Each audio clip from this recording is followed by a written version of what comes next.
Koko wambaye ikirezi ntamenya ko kera pe. Uzi ukuntu ex wameze neza.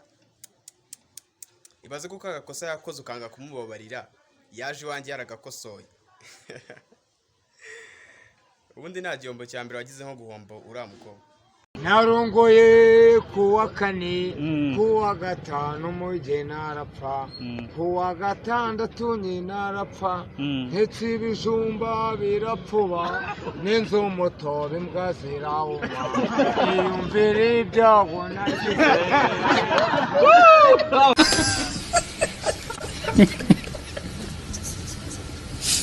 yana usko bikaze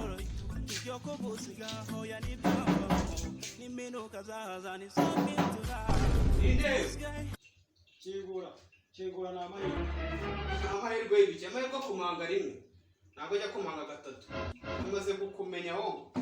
none akeka ndindesha uri randirod randirod cyo mubwiza ukuri niwe muntu nyitayeho muri iki cyumweru ndabizi kubera umwenda ngurimo urumva kuba wahindura ijwi ntibikweho umwenda ngurimo pe sibyo mbabarira ntago mpari narabikubwiye ko ntahari aho kingura tuvuganize urameza bayaza tutishyura ntago mpari yewe sinabikubwiye ko ntahari iki cyumweru ntabwo nzaba mpari mfite ibintu ndi winjiye mu nzu mubo Borabwiye ko ntahari ntubyize ntabwo ngiye babiteye sibyo ni imyizere afite ikibazo ntabwo mpari sibyo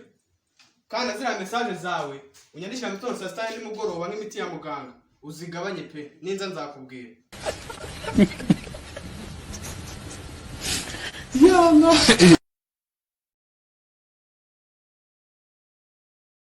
Banyarwandakazi Kinyarwanda mukoresha mu gikura heko hari amagambo mukoresha kancanga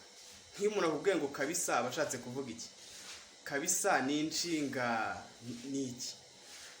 umuntu wizi yansobanurira kabisa yana